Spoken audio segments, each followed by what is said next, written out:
திராவிட இயக்க போர்வால் தலைவர் வைகோ அவர்கள் 1978ஆம் ஆண்டு தன்னுடைய 34ஆம் வயதில் நாடாளுமன்றத்தில் முதலாக அடியெடுத்து வைத்தார். மாநிலங்களவை உறுப்பினராக 24 ஆண்டுகள், மக்களவை உறுப்பினராக 6 ஆண்டுகள், ஆக மொத்தம் நாடாளுமன்றத்தில் 30 ஆண்டுகளாக தமிழ்நாட்டின் குரலாக,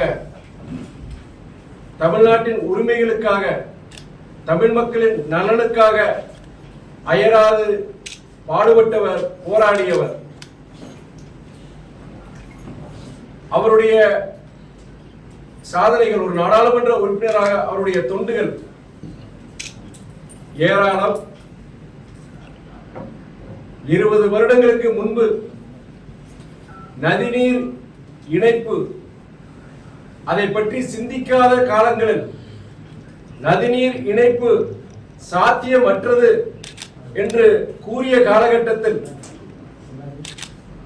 நதிநீர் இணைப்புக்காக நாடாளுமன்ற வரலாற்றில் முதன்முறையாக தனிநபர் மசோதாவை கொண்டு வந்தவர் நம் தலைவர் வைகோ ஆவார். இன்று நாடு முழுவதும் பல இடங்களில் நதிநீர் இணைப்புக்கான பணிகள் நடைபெறுகின்றது என்றால் அதற்கு வித்திட்டவர் மாமனிதர் வைகோ ஆவார். மே 1 மே தினம் ஊதியத்துடன் விடுமுறையாக அன்றைய பிரதமர் சமூக நீதி காவலர் திரு VP சிங் மூலமாக அறிவிக்க செய்தவர் நம் தலைவர் வைகோ ஆவார். நெய்வேலி NLC நிறுவனம் தனியார் மயமாகாமல் இன்று வரை 30,000 குடும்பங்களுக்கு வாழ்வாதாரத்தை அளிக்கும் ஒரு பொதுத்துறை நிறுவனமாக நீடித்திருக்கிறது என்றால் அதற்கு காரணமானவர் நம் தலைவர் வைகோ. நாட்டின் விடுதலைக்காக போராடிய முக்கிய தலைவர்களின் அனைவரின் படமும் நாடாளுமன்றத்தின் மைய மண்டபத்தில் இருக்கும் பொழுது அதே மைய மண்டபத்தில் இந்திய அரசியல் சாசனத்தை இயற்றிய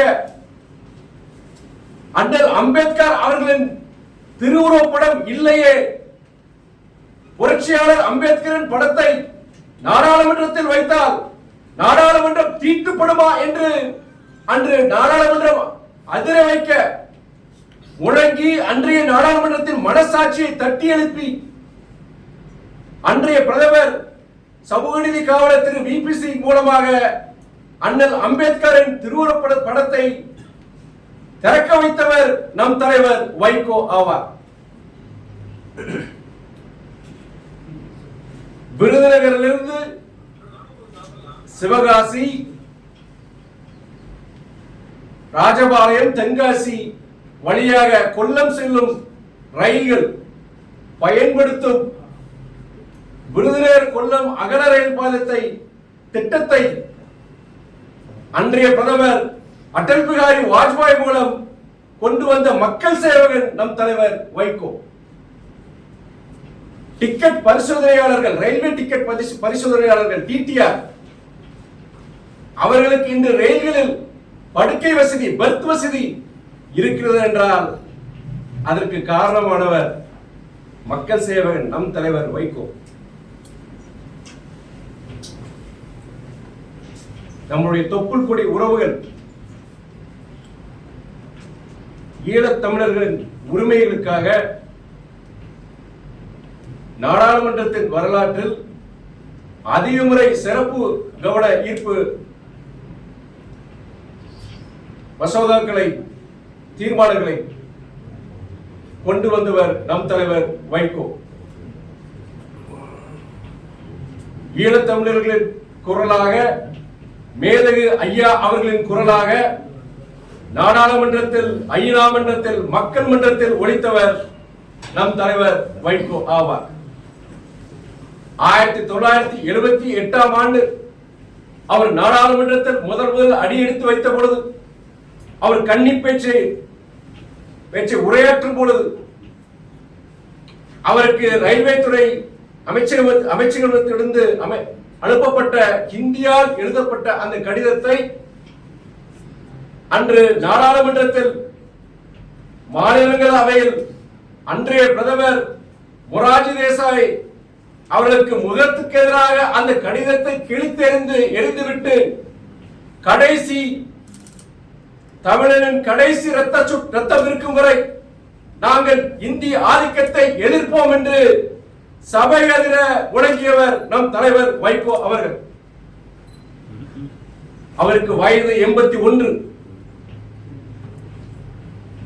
அவருடைய நாடாளுமன்ற பதவி முடிவு பெறும் இந்த காலகட்டத்தில் கடந்த ஏப்ரல் மாதத்தில் கட்டாய இந்தியை வெட்டி சாய்ப்போம் என்று புரட்சி கவிஞர் பாரதிதாசன் பாடல் வரிகளை குறிப்பிட்டு கர்ஜித்தவர் நம் தலைவர் வைகோ அவர்கள். நாடாளுமன்றத்தில் நுழையும் போது 1978ஆம் ஆண்டு அப்போதும் சரி பதவிக்காலம் முடிகின்றது, இனி அந்த சபையில் அவர் அடியெடுத்து வைக்க மாட்டார் என்று தெரிந்து கொண்டு அவருடைய இறுதி கடைசியாக பேசிய அந்த பேச்சு மும்மொழி கொள்கையை எதிர்த்து, இந்திய ஆதிக்கத்தை எதிர்த்து, தன் தமிழ் பற்றை வெளிப்படுத்தி தமிழக நெஞ்சங்களை நெகிழச் செய்தார்.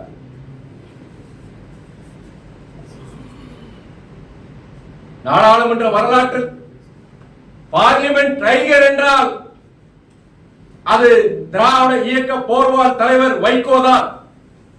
அதை யாராலும் அழிக்க முடியாது, மறுக்கவும் முடியாது.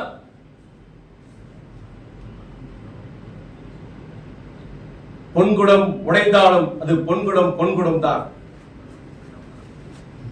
3 முறை ஒன்றிய அமைச்சர் பதவி தனக்கு அந்த வாய்ப்பு வந்த பொழுது அதை மறுதளித்த அரசியல் அதிசயம் தலைவர் வைகோ ஆவார்.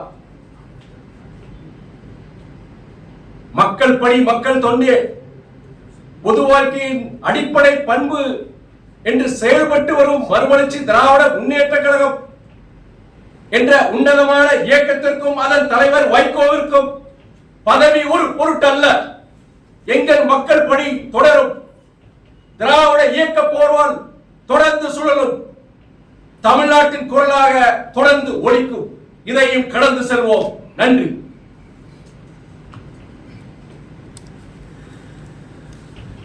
லாஸ்ட் டைமும் போராட்டத்தில் தான் சார் வாங்கினீங்க, எம்பி சீட்டை வாங்கினதும் கூட்டணியிலே இருக்கீங்க. ஆனால் ஒவ்வொரு தடவையும் உங்களுக்கு மறுக்கப்படுது.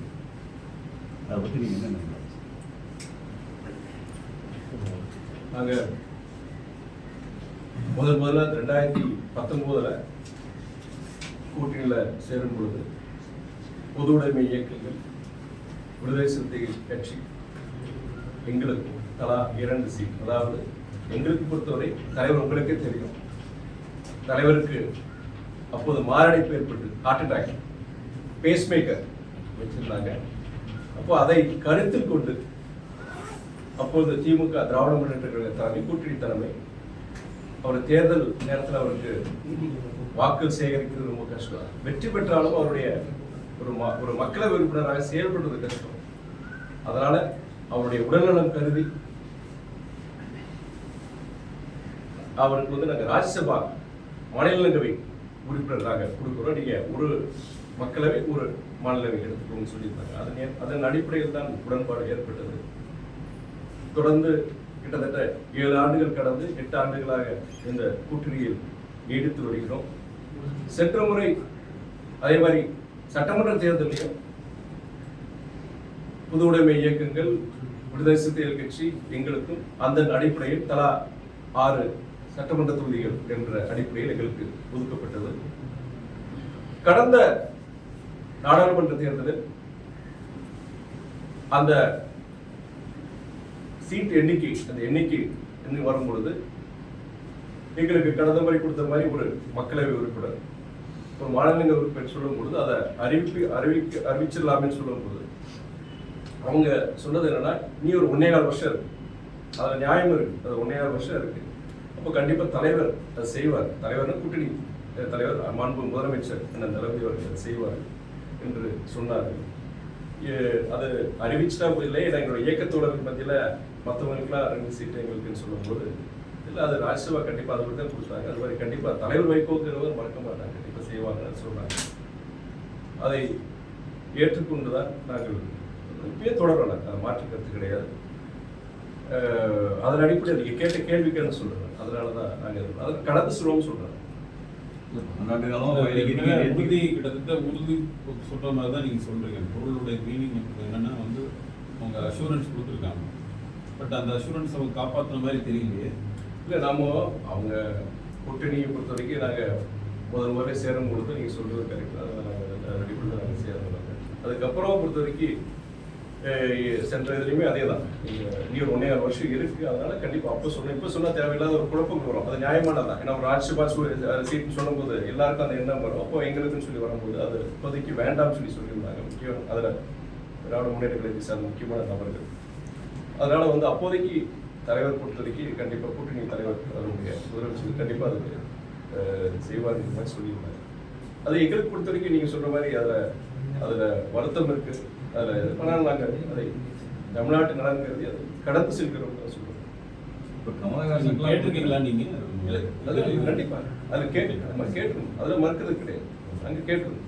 அதாவது தலைவர் வைகோ கேட்கல, இல்லை என்னுடைய தலைமை நிர்வாகிகள் நான் உட்பட அந்த கோரிக்கையை வச்சு என்ன சொன்னாங்க? இல்லை, அவங்க இப்போ இதெல்லாம் என்ன சொன்னாங்கன்னா, கூடுதலாக ஒரு நம்ம மக்கள் நீதி இயக்கம் வருது, அதே நேரத்தில் திராவிட முன்னேற்ற கழகத்திலையும் ஏற்கனவே அவங்களுக்கு உறுதி செய்யப்பட்டிருக்கு, அவங்களுக்கு இதே மாதிரி ப்ராமிஸ் பண்ணியிருப்பாங்க போனது. அதனால அந்த காரணத்தினால ஒரு கொடுக்க முடியாத ஒரு சூழல் ஏற்பட்டிருக்கு. இந்த கூட்டணின்னு வரும்போது பெரும்பாலான எலெக்ஷன்ஸ்ல வந்து என்ன அப்சர்வ் பண்ணியிருக்கோம் அப்படின்னு சொன்னா, எம்டிஎம் கடைசி வரைக்கும் அவங்கள வந்து இது பண்ணிட்டு லாஸ்ட் மினிட்ல அவங்கள ஒரு விதமான ஒரு ஏமாற்றத்தை கொடுக்குற மாதிரி தான் கட்சிகள் நடந்தது, இன்க்ளூடிங் டிஎம்கே அந்த மாதிரி தான் இருந்துச்சு. ஸோ கிட்டத்தட்ட அதே மாதிரி சுச்சுவேஷன் தான் இப்பயும் அந்த மாதிரி ஒரு ஃபீல் இருக்கு. இல்லை, நாங்கள் தலைவருக்கு வந்து நான் இந்த இன்டர்வியூலேயே ஃபர்ஸ்ட் எடுத்தோடனே சொன்னேன், இதுக்கான இந்த இன்டர்வியூனா பல இடங்களில் கடந்த 2 நாட்களாக உங்களை போன்ற பத்திரிகை நிருபர்கள் உளவியாளர்கள் தொடர்ந்து கேள்விகள் போன்ற கேள்வி கேட்குறேன், நான் அவாய்ட் பண்ணிட்டு தான் இருந்தேன். இருந்தாலும் இயக்கத்தோழர்கள் முக்கியமான நிர்வாகிகள் நம்முடைய நிலைப்பாடு என்னன்னு சொல்றேன். ஏன்னா இணையத்தில் நிறைய பேர் அவங்களுடைய கருத்துக்களை போட்டிருக்காங்க.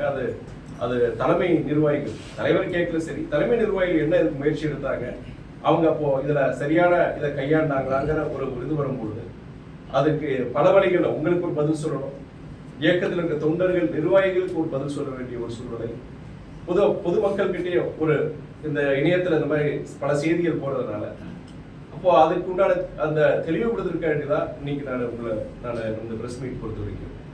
நான் மொத்தத்தில் என்ன சொல்றேன்னா, எங்களுடைய இயக்கத்தோழர்கள் பொறுத்த வரைக்கும் அது ஒரு வருத்தம், ஒரு வேதனை. தலைவருடைய புது வாழ்க்கையை பொறுத்த வரைக்கும் உங்களுக்கு 61 வருஷமா தமிழ்நாட்டுக்காண்டி இன்னைக்கு அரசியல் எல்லைகளை கடந்து தமிழ்நாட்டில் இருக்கிற தலைவர் மொத்தம் கிடையாது, இந்தியாவில் இருக்கிற முக்கியமான தலைவர்கள், இப்போ இருக்க தலைவர்கள் சரி, முன்னாள் தலைவர்கள் சரி, பிரதம மந்திரி அமைச்சர், அதாவது நம்மளுடைய பிரதம மந்திரி நம்முடைய இந்திரா காந்தி அம்மையார்லேருந்து நீங்க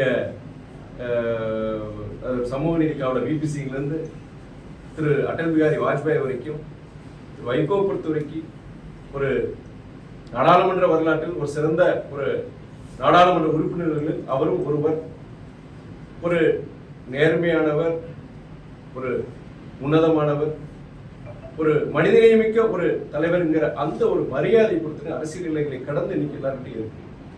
இன்னைக்கு என்னன்னா அது வந்து அதனுடைய இது என்னன்னா எல்லாருக்கிட்டே ஒரு எதிர்ப்பு ஜனங்கிட்டே பொறுத்த வரைக்கும் தலைவர் வைகோ கொடுத்துருக்கலாமே, ஒரு சீனியர் மோஸ்ட் ஒரு இது கொடுத்துருக்கலாமே இருக்கும்போது என்கிட்டயே பல இடங்கள்ல எல்லாருமே இதை சொல்லும் போது நான் இந்த ஒரு தருணத்துல வந்து அதை சொல்ல ஒரு ஏமாற்றம் இருக்கு, ஒரு வருத்தம் இருக்கு.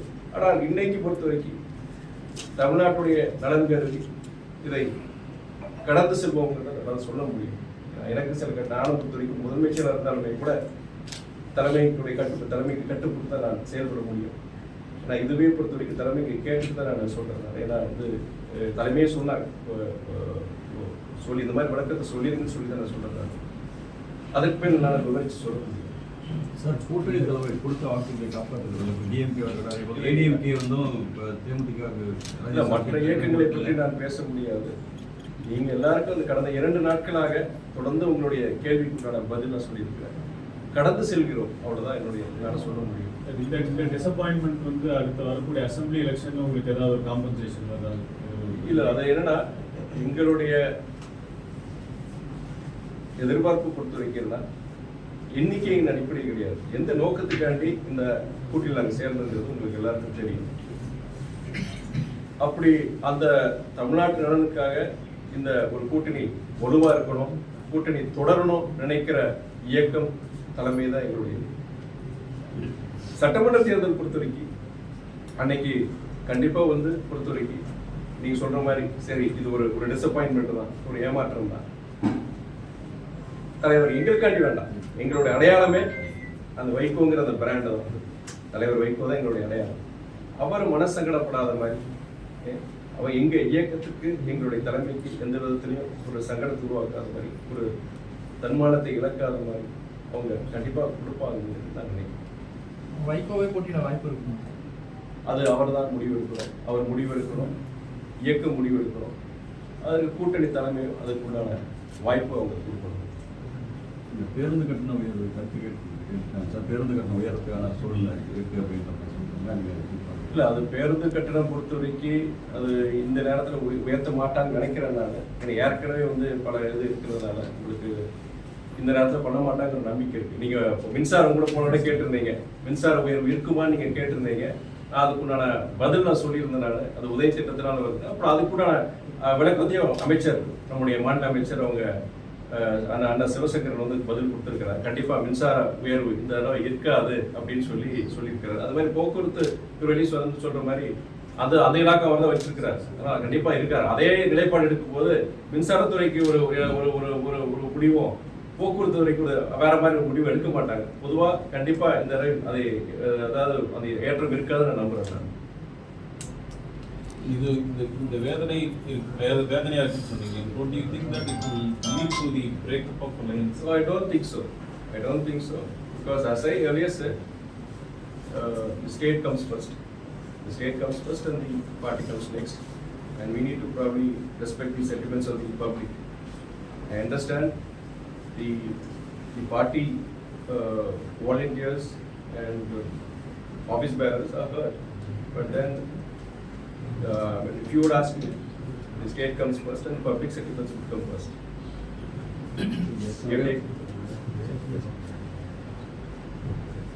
From that, the alliance will continue. Yes. The alliance will not break because of Mr. Vaiko being denied a Rajya Sabha seat. Because as I earlier said, he was offered the cabinet when Central Minister, not once but thrice. He had denied it, and probably he's a very principled leader.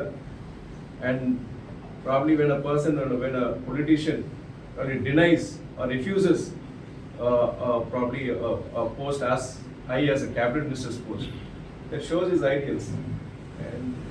And in this juncture, if for a Rajya Sabha seat, if probably we probably think otherwise, it would be a grave injustice. Probably not even, and that's what I'm advising the cadres. Our leaders sacrificed a lot. I mean, he's been in public life for nearly 61 years. He has been in prison for more than 5 years. இன்னைக்கு தமிழக அரசியல்ல திராவிட இயக்க தலைவர்கள்ல அதாவது லஞ்ச ஊழல் குற்றச்சாட்டுக்காண்டி கிடையாது, மக்கள் பிரச்சனைக்காண்டி அதிக வருடங்கள் சிறையில் இருந்த ஒரே தலைவர் வைகோ. 5 வருஷம் இருந்திருக்கிறாரு, மக்களுக்காக இருந்திருக்கிறாரு. அப்படி பல தியாகங்கள் செஞ்சிருக்கிறாரு. ஒன்றிய அமைச்சர் பதவி 3 தடவை கொடுத்துமே, அதாவது அன்னைக்கு நீங்க டிஃபென்ஸ் ஃபினான்ஸ் தவிர எந்த போர்ட்ஃபோலியோ எடுத்துக்கோங்கன்னு சொல்லிட்டு, அது வேற டிஃபென்ஸ் ஃபினான்ஸ் தவிர எந்த போர்ட்ஃபோலியோ எடுத்துக்கோங்கன்னு சொல்லி கொடுக்கும்போது எனக்கு வேண்டாம்னு சொல்லி மறுத்தவர். அப்படிப்பட்ட ஒரு தலைவர் கொடுத்து இதுக்காண்டி ஒரு ஆட்சி சீட்டுக்காண்டி இது பண்றது வந்து அது மிகவும் நினைக்கிறதே மிகவும் தவறு. அதனால அந்த நிலைப்பாடுல வந்து நாங்க மாற்றம் கிடையாது. என்ன பிளான்ஸ்? இப்போ சட்டமன்ற தேர்தல் அடுத்து 1 வருஷம் தான் இருக்கு, 1 வருஷம் கூட கிடையாது. கட்டமைப்பு பொதுக்குழு ஜூன் 22 மறுமலர்ச்சி திராவிட முன்னேற்ற கழகத்துடைய பொதுக்குழு அறிவிக்கப்பட்டுள்ளது. அதற்குண்டான பணியும் பொதுக்குழுவை பொறுத்த வரைக்கும் அடுத்த கட்ட பணிகள் சட்டமன்ற தேர்தலை நோக்கி இயக்கத்தை வலுப்படுத்துவதற்கு சட்டமன்ற தேர்தலில் நம்முடைய இயக்கம் சிறப்பான முறையில் செயல்பட்டு அதுக்குண்டான அங்கீகாரம் பெறுவதற்காக கூட்டணி போய் வச்சுக்கிட்டீங்கன்னா தலைவர் வைகோக்குன்னு ஒரு மரியாதை இருக்கு. பட் என்னதான் இருந்தாலும் கட்சிங்கிறது நாங்க ஏதோ ஒரு கொடுக்கணும், அதுக்குண்டான பங்களிப்பு கண்டிப்பா இருக்கணும். அடுத்து வர காலகட்டங்கள்ல இனி அந்த இயக்க பணிகளை தீவிரப்படுத்துறது, அதே நேரத்தில் பொறுத்த வரைக்கும் எங்கெங்க எங்களுக்கு இயக்கம் வலுவா இருக்கோ அந்த மாவட்டங்கள் அந்த சட்டமன்ற தொகுதிகளை அதை அடையாளம் கண்டு அங்கு அரசியல் பணிகளை தீவிரப்படுத்துறது எங்களை மறுமலர்ச்சி திமுகவால் கண்டிப்பாக நாம் பலன் பெறுவோம் என்கிற நம்பிக்கை கூட்டணி இருக்கும். அது திமுக தலைமை, அதாவது கூட்டணி தலைமைக்கு மாத்திரம் கிடையாது, பிற இயக்கங்களுக்கு கூட அந்த ஒரு இதை உருவாக்குறதுக்கு உண்டான என்னென்ன செயல்பாடுகள், என்னென்ன செயல் திட்டங்கள், அதுக்கு உண்டான விவாதம் வந்து பொதுக்குழுவில் கண்டிப்பாக நடக்கும்.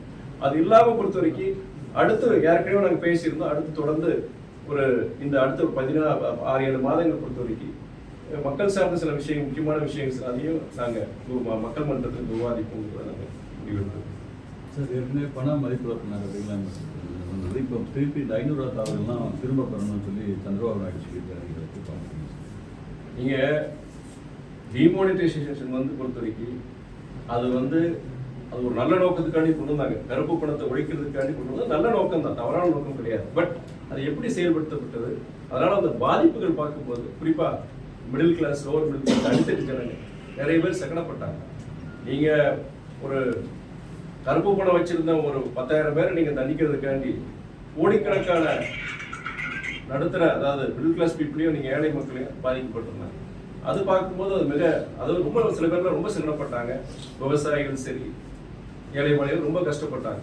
அப்போ சில மரணங்கள் கூட நடந்தது அந்த நேரத்தில். அது ஒருத்தர் டிமானிட்டைசேஷன் சரி அவ்வளவு தூரம் பண்ணாங்க இல்லையா, அதுக்குண்டான தீர்வு கிடைச்சதா அப்படின்னு பார்க்கும்போது பல ஆய்வுகள் என்ன தெரியுதுன்னா, அந்த டிமானிட்டைசேஷனால என்ன நோக்கத்துக்காக அது கொண்டு வரப்பட்டதோ அந்த நோக்கம் நிறைவேறல. மறுபடியும் அதை கொண்டு வரதுங்கிறது இதுதான். நீங்க கருப்பு பணத்தை ஒழிக்கிறதுக்கு எவ்வளவு சட்டங்கள், இன்னைக்கு இன்கம் டேக்ஸ் சரி, இன்னைக்கு இன்கம் டேக்ஸ் நிறைய புதிய சட்டங்கள் கொடுத்துருக்காங்க. பண பரிவர்த்தனை சட்டம், அதான் 2 லட்சத்துக்கு ரூபாய்க்கு மேல நீங்க ரொக்கமா நீங்க எதுவுமே பண்ண முடியாது இருக்கு. 100% பெனால்டி இருக்கு, ஃபைன் இருக்கு. அதாவது கருப்பு பணத்தை ஒழிக்கிறதுக்குண்டான அனைத்து சட்டங்கள், புதிய சட்டங்களும் கொண்டு வந்திருக்கிறாங்க. அதை கொண்டு வந்தாலே செயல்படுத்தாலே போதும். உங்களுக்கு மறுபடியும் டிமானிட்டைசேஷன் கொண்டு வருவது தேவையில்லாத ஒன்று நான் நினைக்கிறேன். The last 4 years DMK ரூல்ல நிறைய குற்றச்சாட்டுகள் சொல்றாங்க. குறிப்பா corruption has gone to a different level. They cite so many examples, including collection of 10 rupees per bottle or the sale of in the counters of Tasman. See, it's a small one, but so many complaints have been, allegations have been raised against the DMK ministers. See, நீங்க இப்போ allegations நீங்க சொல்ற மாதிரி குறிப்பாக நம்முடைய எதிர்கட்சி தலைவர் எழுப்பியிருக்காங்க.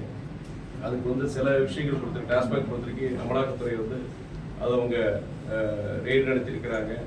அதுக்குண்டான சில அவங்களே ஸ்டேட்மெண்ட்ஸ் கொடுத்துருக்குறாங்க. பட் அது எவ்வளோ தூரம் அது உண்மைங்கிறது நம்ம கொஞ்சம் பார்க்கணுங்க.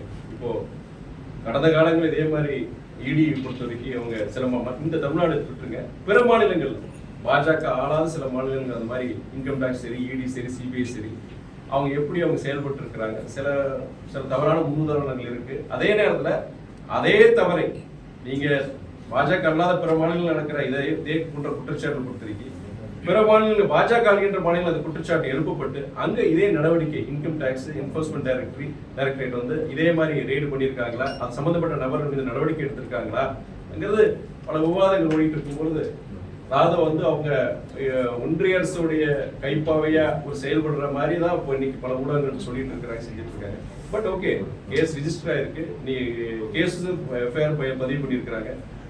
நீதிமன்ற விசாரணை அப்புறம் ஒரு தீர்ப்பு வரும்போது அப்போ நமக்கு எல்லாருக்கும் தெரியணும், உங்களை போன்றவருக்கு என்னை போன்றவருக்கு உண்மையிலேயே தவறு நடந்திருக்கான்னு தெரியணும். ஆனா ஒரு இன்கம் டேக்ஸ் இதை வச்சோ, ஒரு ஐடி இதை வச்சோ அவங்க அவங்க சொல்றதை வச்சு, அவங்க நடவடிக்கையை வச்சு தவறு நடந்திருக்கா, அப்படி தவறு நடந்திருக்கு நம்ம சொல்ல முடியாத ஒரு சூழ்நிலை இருக்கு. ஏன்னா பிற மாநிலங்கள் பொறுத்த வரைக்கும் பாஜக அல்லாத பிற இயக்கங்கள், பிற அரசியல் கட்சிகள் ஆளுகின்ற மாநிலங்கள்ல அந்த ஒரு இது கிடையாது. உதாரணத்துக்கு ஒரே ஒரு உதாரணம் தெரியும் உங்களுக்கு. சமீபத்தில் அசோகா யூனிவர்சிட்டியுடைய ப்ரொஃபசர் அவர் அந்த ஆபரேஷன் சிந்தூருக்கு அப்புறம் ஒரு ஒரு ஒரு பொதுவான கருத்து, நாட்டுப்பற்று சம்பந்தமா, நாட்டுப்பற்றை பற்றி தான் இந்த மாதிரி நம்முடைய ராணுவ வீரர்கள் வந்து பற்றி சொல்லி, குறிப்பா நம்முடைய ராணுவத்தில் பணியாற்ற நம்முடைய பெண் அந்த அலுவலர்கள் பத்தி நல்லா தான் சொல்லியிருக்கிறார்.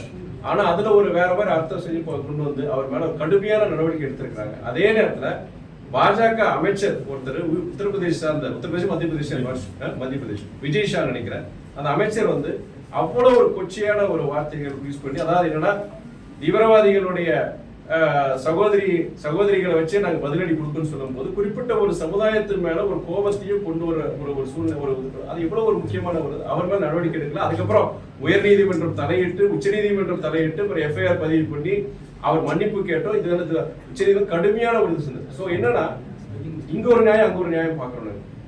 இது வந்து பொறுத்த வரைக்கும் இதெல்லாம் பார்க்கும்போது சரி, இதெல்லாம் அவங்க நீங்க சொல்ற குற்றச்சாட்டை பொறுத்த வரைக்கும் உண்மையாக கூட இருக்கலாம், இல்லாம கூட இருக்கலாம். பட் இந்த நடவடிக்கைகள் சொல்ல முடியாது, நீதிமன்றங்களுடைய தீர்ப்பு வச்சு நம்ம தீர்மானிக்க முடியும். சார், கமலஹாசன் வந்து கன்னட தமிழ்லேருந்து தான் வந்தது அப்படின்னு சொல்லியிருக்காரு. பினராயி விஜயன் சொல்லியிருக்காரு, மலையாளமும் தமிழும் கலந்து, சம்ஸ்கிருதம் தமிழ் கலந்து தான் மலையாளம்னு சொல்லியிருக்காரு. அவங்க ஒத்துக்கிறாங்க. ஆனா அந்த அரசியலாக்கப்படுறாரு இல்ல, அது கண்டிப்பா அரசியல் சொல்றேன். இல்லை, நாட்டுல பல இடம் சொல்லியிருக்கேன் நான். நாட்டுல பல பிரச்சனைகள் இருக்கு.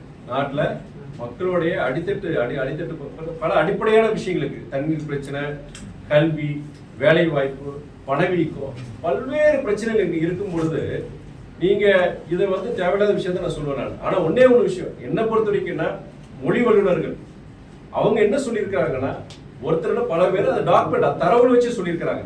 தமிழ் மொழி தான் அது வந்து அது முதல் மொழி. அதுல இருந்து வந்ததுதான் மலையாளம், தெலுங்கு, கன்னடம், திராவிட மொழிகளுடைய அந்த பிறப்பிடமே தமிழ்ங்கிறது பல வல்லுநர்கள் சொல்லியிருக்கிறாங்க. அதுபடிதான் நம்ம தரவுகள் வச்சு சொல்லியிருக்கிறாங்க. அதுல அவர் திரு கமலஹாசன் அவர்கள் சொன்னது வந்து அதுல 100% உண்மை தான் சொல்லுவாங்க. இதை வந்து நீங்க உடனே நான் பெருசா நீ பெருசா, அதாவது மொழிங்கிறது மாதிரி ஜாதிலையும் சரி மதத்திலையும் சரி நீ பெருசா நான் பெருசான்னு சொல்லி ஒரு அரசியலாக்கி கவனத்தை வந்து சிதறடிக்கிறதா நான் பாக்குறேன். இது போன்றதெல்லாம் நம்ம பேசவே கூடாது. சார், தமிழ்நாட்டுல தமிழக நலன்களுக்காக கூட்டணியில தொடரணும் அப்படின்னு சொல்றீங்க. ஆனா கொலை, ரவுடிசம், ஜாதிய மோதல் இதெல்லாம் தொடர்ச்சியா நடந்துட்டு தான் இருக்கு. இந்த மக்கள் நலன் சார்ந்த மதிமுகவோட நிலைப்பாடு எதுவா? சரி, அது நீங்க கேட்ட கேள்விக்கு வந்து நான் பலமுறை இதே மாதிரி கேள்வி பலமுறை நான் பதில் சொல்லியிருக்கேன். இந்தியா, நம் நாடு, நம்மளுடைய மாநிலம் தமிழ்நாடு பொறுத்த வரைக்கும் ஒரு வளரும் நாடு தான். வேற டெவலப்பிங் எக்கானமி தான். வளர்ந்த நாடுகள் டெவலப் எக்கானமிஸ்டே பார்த்தீங்கன்னா கிரைம் ரேட் எவ்வளவு இருக்கு? கிரைம் ரேட் தான் செய்யுது. நீங்க தமிழ்நாடையும் பிற மாநிலம் கம்பேர் பண்ணுங்க. நான் சொல்லணும்னா நீங்க நேஷனல் கிரைம் ரெக்கார்ட்ஸ் பியூரோ போங்க. அது வந்து ஒன்றிய அரசு சார்ந்த ஸ்தாபனம் தான், அது மாநில அரசு கிடையாது. அந்த நேஷனல் கிரைம் ரெக்கார்ட்ஸ் பியூரோ படி தமிழ்நாடோட கிரைம் ரேட் என்ன இருக்கு? பிஜேபி ஆகின்ற உத்தரப்பிரதேஷ், ராஜஸ்தான், பிற மாநிலங்கள் எல்லாத்தையும் நீங்க எடுங்க. நீங்க இங்க தமிழ்நாடு பொறுத்த வரைக்கும் இந்த குற்றச்செயல்கள் நடக்கலன்னு சொல்லல, கண்டிப்பா நடக்குது. ஆனா அதுக்குண்டான நடவடிக்கை 24 மணி நேரம் 48 மணி நேரம் நடவடிக்கை எடுக்கிறாங்க. அது மாற்று கருத்து கிடையாது. ஆனா பிற மாநிலங்கள் பொறுத்த வரைக்கும் இதே தவறுகள், குறிப்பா பெண்களுக்கு எதிரான குற்றங்கள் பாத்தீங்கன்னா எந்த மாநிலம் அதிகமா இருக்கு? உங்களுக்கே தெரியும், உத்தரப்பிரதேஷ் தான் அதிகமா இருக்கு. யார் அங்க இருக்கிறாங்க? பிஜேபி தான் இருக்கிறாங்க. சோ இங்க பிஜேபி சொல்றதோ, பிஜேபி அந்த கூட்டணியில் இருக்கிற பிற கட்சிகள் அதிமுக கூட சொல்றதோ எந்த இதுவும் கிடையாது. கடந்த கால ஆட்சிகளையும் இதே குற்றங்கள் நடைபெற்றது, நம்ம மறுக்க முடியாது. ஆனா அந்த குற்றங்கள் நடைபெறும் பொழுது அதுக்கு உண்டான தக்க நடவடிக்கை எடுத்தாங்கன்னா, உங்களை மாதிரி press reporters, journalist, opposition parties இவங்க எல்லாம் வந்து அதுக்கு உண்டான இதை எடுத்து அதை பொது வழிக்கு கொண்டு வந்த பொழுது ஒரு அழுத்தம் ஏற்பட்ட பிறகு அவங்க அதுக்குண்டான எஃப்ஐஆர் பண்ணாங்க, நடவடிக்கை எடுத்தாங்க. இப்போ பொறுத்த வரைக்கும் குற்றங்கள் நடக்க அதுக்குண்டான எதிர் நடவடிக்கை கண்டிப்பா அதை எடுக்கிறாங்க தான் நான் பாக்குறேன். ஆனா கண்டிப்பா பொறுத்த வரைக்கும் சில விஷயங்கள் பொறுத்த வரைக்கும் இன்னைக்கு சமுதாய சீர்கேட்டு இருக்கு நான் சொல்லுவேன். இன்னைக்கு நான் பேசிட்டே போனேன். சமுதாயம் சீர்கேட்டு இருக்கு. இதுக்கு காரணம் மக்களையும் சொல்லுவாங்க. அரசாங்கம் பல சட்டங்கள், ஒன்றிய அரசாங்கம் இருக்கட்டும், மாநில அரசாங்கம் இருக்கட்டும், நிறைய சட்டங்கள் கொண்டு வராங்க, நல்ல விஷயம் நடக்கும்னு நினைக்கிறாங்க. அதுக்குண்டான ஒத்துழைப்பு சமுதாயத்துல இருக்கும். சமுதாயத்திலே பொறுத்த வரைக்கும் பல சீர்கேடுகள் இருக்கு. நீங்க அதெல்லாம் பொறுத்த வரைக்கும் ஜனங்களை பொறுத்த வரைக்கும் இதெல்லாம் விட்டு அவங்களுக்கு ஒரு விழிப்புணர்வு வரணும், வந்தாலும் இதெல்லாம் ஒரு முற்றுப்புள்ளி வைக்க முடியும். ஆனால் இது போன்ற இது பொறுத்த வரைக்கும் நீங்க சொல்ற இதெல்லாம் பொறுத்த வரைக்கும் கண்டிப்பா அதுக்குள்ள நடவடிக்கை, இனியும் அது குறைக்கிறதுக்குள்ள நடவடிக்கை கண்டிப்பா மாநில அரசு எடுக்கும். பிஎம்பிஎல் அன்புமணி மேல ராமதாஸ் கடுமையான குற்றச்சாட்டுகள் வந்து வச்சிருக்கீங்க, எப்படி பாக்குறீங்க? அது இன்னொன்று சொல்லிடுறேன். நீங்க சொல்ற மொழியை பத்தி சொன்னதுதான் இதுதான். உங்களுக்கு வந்து டிஆர்பி வேணும், இது வேணும், அக்ரி, உங்களுக்கு ஏதோ ஒரு சென்சேஷன் இருக்கணும். ஆனா நீங்களாம் ரெஸ்பான்சிபிள் ஜேர்னலிஸ்ட் எல்லாம் நிறைய பேர் பார்த்தீங்கன்னா நிறைய வருஷம் நீங்க இதில் பணியாற்றி இருக்கிறீங்க, செஞ்சிருக்கிறீங்க. நாட்டோட அடிப்படை மக்களோட எத்தனோ பிரச்சனை, அதை ஹைலைட் பண்ணுங்க. அது நான் செய்யல, இல்ல ஒரு எம்பி நான் செய்யல, இல்ல வந்து ஒரு ஆளுங்கட்சி ஒரு அமைச்சர் அவர் செய்யல, இல்ல ஒரு இந்த ஆளுங்கட்சி கூட்டில் நாங்க இருக்கிறோம் இங்க மேல, அதெல்லாம் கேளுக்கிறீங்க. ஆனா இந்த தனிநபர் பற்றிய ஒரு விமர்சனம் இல்லாட்டி அந்த இயக்கம் இருக்கு, அது ஒரு ஜனநாயக நாட்டில் இருக்கிறீங்க, அந்த இயக்கத்தை பற்றிய உட்கட்சி விவகாரம், அதை பொறுத்த வரைக்கும் அந்த இயக்கத்துக்கிட்ட தான் நீங்க கேட்கணும். நீங்க அதை நான் பத்தி நான் சொல்றதே அது ஆரோக்கியமானது இல்லை, நாகரிகமானதுன்னு சொல்றேன். இன்னொரு கட்சியில நடக்கிறது வந்து அது ஒரு ஜனநாயக இயக்கத்துல அவங்க முடிவெடுக்கட்டும், இவர் வேணுமா அவர் வேணுமான்னு முடிவெடுக்கட்டும். நானோ இன்னொரு பிற இயக்கத்தை சார்ந்தவங்களோ இன்னொரு இயக்கத்துல நடக்கிறத பத்தி சொல்றது நாகரிகமற்றதை நான் சொல்லுவேன். நான் அது தவறான ஒரு இது. அப்போ வந்து என்ன, உங்க கட்சி வளர்க்க பாருங்க, உங்க கட்சிக்கு உண்டான நிறைய நம்ம எங்ககிட்ட சொல்றீங்கன்னா மதிமுக பத்தி சில குறைகள் இருக்கதான் செய்யுது, அதுக்குள்ள திருத்தறதுக்குள்ள நாங்க அதை சுட்டி காட்டுங்க, திருத்துறோம். இன்னொரு இயக்கத்தை பத்தியோ இன்னொரு இயக்கத்திலோட இருக்கிற குழப்பங்களை பத்தியோ நம்ம பேசுறது நல்லது. பெண்கள் வாழ தலையிட்ட நாடு தமிழ்நாடு நயனா நாகேந்திரன் யாருங்க? நயனா நாகேந்திரன் மாநிலத்தில். ஆமா, பெண்கள் வாழ தலையிட்ட நாடு தமிழ்நாடு. அதாவது அப்போ முதல்ல போய் அவர் வந்து அங்க உத்தரப்பிரதேஷ் போனாங்க, உத்தரப்பிரதேஷ் ராஜஸ்தான் போனோம், அங்க என்ன நடக்குது பார்த்துக்கிட்டு அங்கே வந்து ஆளுகின்ற கட்சி வந்து பாஜக பொறுத்தவரைக்கும் அங்கேயே அது செயல்படுத்த முடியல. எங்கேயே அங்க பெண்களுக்கு பாதுகாப்பு கொடுக்க முடியல, அவரால் அந்த இயக்கத்தினால பாஜகனால கொடுக்க முடியல. அப்படி பார்க்கும் பொழுது தமிழ்நாட்டை பொறுத்த வரைக்கும் நான் கூட்டில இருந்து சொல்லலாம், இதே நேஷனல் கிரைம் ரெக்கார்ட்ஸ் பியூரோ வச்சு சொல்றேன், இந்தியாவிலேயே குறைஞ்சு, அதாவது தமிழ்நாடு இருக்கு நடக்கலன்னு சொல்லல, ஆனா மற்ற மாநிலங்கள் கம்பேர் பண்ணும்போது தமிழ்நாட்டில் பெண்களுக்கு எதிரான அந்த பாலியல் சம்பவங்கள் குற்றம் நடக்கிறது கம்மியானதா. குறிப்பா நம்முடைய நீங்க டெல்லி, பாம்பே, நீங்க மற்ற கல்கட்டா, பெங்களூர் போன்ற அந்த நகரங்களை காட்டிலும் சென்னையை பொறுத்த வரைக்கும் மிகவும் ஒரு பாதுகாப்பான ஒரு நகரம் பெண்களுக்குங்கிறது அது ரெக்கார்ட்ஸ்ல இருக்கு, தகவல் சொல்றேன். ஆனா வந்து என்னன்னா பொதுவா சொல்றது வந்து அது இல்லைன்னு சொல்ல இருக்கதான் செய்யுது. அதுக்கு முழுமையா கட்டுப்படுத்துறதுக்கு குறைக்கிறதுக்கு உண்டான முயற்சி காவல்துறை செய்யும்.